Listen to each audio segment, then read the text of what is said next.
Hello everyone, welcome back to my channel. One of my favorite proverbs apparently comes from Africa. I cannot prove it, but that's what I've read many times when I came across this proverb, and that is, when there is no enemy within, the enemy outside can do you no harm. And why I like this proverb is because indeed it's true, in my opinion, it is true.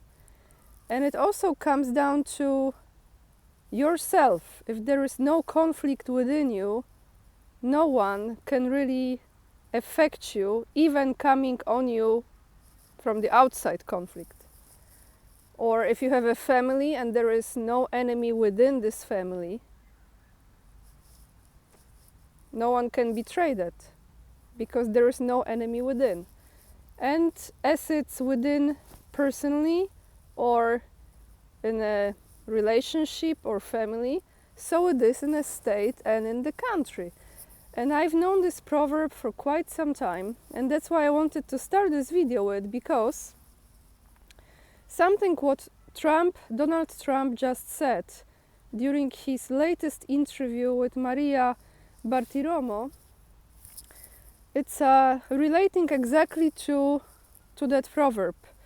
But before I quote Trump from that interview, I want to tell you, probably some of you know, that during another rally that he had in California this time, in Coachella, Riverside County, there was apparently an attempt, the third attempt, assassination attempt. I don't think that person was able to do anything. However, there was some arrest. I think that person was released. He made a statement on social media. But here are the questions that Maria Bartiromo asked Trump. And it's one of those questions that I really agree on with Trump 100%. Not everything I agree with him on, but on this one I do. So she asks, are you expecting chaos on the election day? And he says, no, not from the side that votes for Trump. And she continues, but I am just wondering if those outside agitators will start on the election day. Let's remember, you have 50,000 Chinese nationalists in the country. We have people on the terrorist watch list, 350 of them. We have 13,000 murderers that they allowed through the borders, right? And 15,000 rapists. So what are you expecting? Joe Biden was saying that he doesn't think it's going to be a peaceful election day. And Trump says this: I think the bigger problem is the enemy from within, not even the people that have come in and are destroying our country. I don't think they are the problem in terms of election. The bigger problem is the people from within. We have some very bad people, some sick people, radical left lunatics, and it should be very easily handled, if necessary, by National Guard, if necessary, by the military, because they can't let this happen. So here are my thoughts. Many of you are watching me from the United States. I was in the United States during the 2020 election. I saw what was taking place. I follow it quite closely, as much as I could, from all the social media that, you know, of course, were banned, and no mainstream media was ever showing that. And I will tell you this, buckle up everyone, because it's going to be wild. Those of you who will be voting and you go to vote, which is still your right and you should exercise it, in my opinion. I'm not telling you who you should vote for. I think you know at this point my take on things, what I agree with, what I don't. But I will just suggest you from me, if you vote, just vote and go home. Don't get engaged in any crazy activities or anything that looks like it might be serving a good cause. Don't be dragged into anything. Just protect yourself, exercise your right to vote, and go home, because it's going to be wild. In my opinion, if I can just tell you what I think, if they allow him to win, if they allow Trump to win, this is not going to be the end.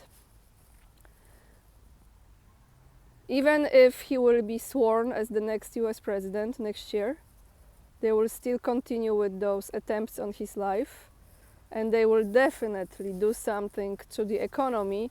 So the first challenge, well, there are many challenges, but one of the first biggest challenges will, besides the nuclear war, is going to be the economic situation.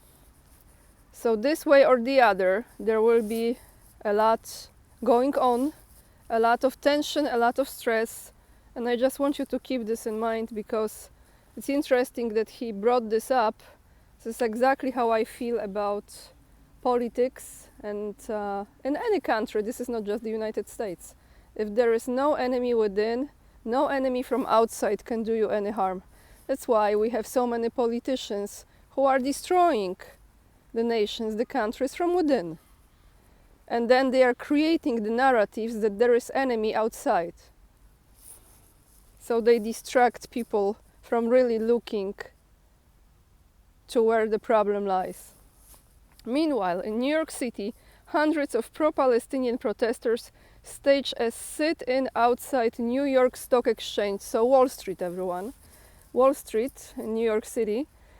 Several protesters also chained themselves to fences outside the iconic building. Anti-Israel protesters demand the United States to stop funding the genocide. Police arrested over 200 protesters. I will attach the video down below, you can watch it. I came across a topic that I will be addressing next week with a guest I never had before on my channel during the live stream. Austria is apparently eyeing BRICS, so Austria might be joining BRICS if accepted. Don't you think once Austria does it, then Hungary will follow, Slovakia might follow, many other countries might follow, so this will be interesting to watch. And one more article I have for you from TASS today, this is October 15th, some statements from prisoner of war. Prisoner of war says Ukraine has no missiles for anti-tank systems. Yevgeny Kotenko noted that he did not want to cross into the Kursk region. So what are the statements from this once Ukrainian soldier? Moscow, October 15th. Kiev has no missiles for Western anti-tank systems. So training on them means no live fire. Ukrainian serviceman Yevgeny Kotenko, who surrendered in the Kursk region, said, now quoting him, "We were brought to a military range only once and showed how the anti-tank missile system works.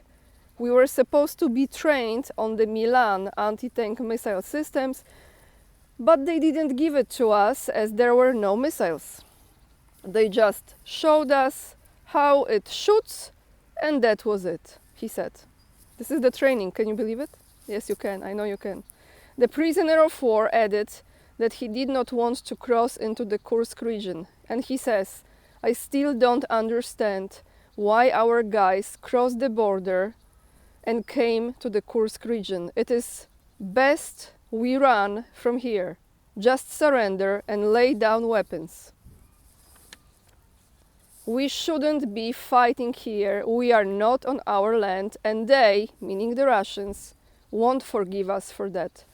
So I came across another video that was showing that Russians are taking over another big part of that region in Ukraine. This is not about Kursk, it's from the other side, the front line. And I think 1,700 people, Ukrainians, were killed. If this is true number, it's the craziest thing. And they keep on sending those people. What are they trying? Because this is the end, it's over. I mean, it's just more human blood sacrifice. What are they trying to delay with this? Like they are buying time, but for what? We will end this video with a comment of the day from Chains, who says, this is from video yesterday that I brought to you the news about 49 centers for the foreigners that will be open in Poland. They have to be open in Poland by EU orders before the end of 2026. If you haven't watched this video, is the video before this one. The comment says, if the EU economy crashes, and it is looking that way, who will pay for the migrant centers then? And for food, medication, education, special need, etc. The natives of that country. That's who. Yes. Thank you so much for your comment. Thank you so much for watching. This will be a shorter video. If you haven't subscribed already and you keep on watching my videos, thank you so much for subscribing. If you have time and you watch my videos, I appreciate that too, for liking, sharing and leaving the comments down below. Thank you to everyone who purchased my book about Ukraine that I collaborated on with Scott Ritter. It's going to support my move to you know what country, and it's also of course supporting Scott. We do 50-50 deal, and if you leave the review, that would be great. You don't have to write it if you don't feel comfortable, just give the number of stars. It also helps with promoting the book. Currently on Amazon I saw there is a little markdown, about 10% on the paperback. If you choose to order from the publisher, you have a link there as well. Thank you for your donations that really keep me going on Patreon, on Locals and on PayPal. And with this being said, lots of love, and remember, we are the leading edge and we are saving humanity. Bye guys.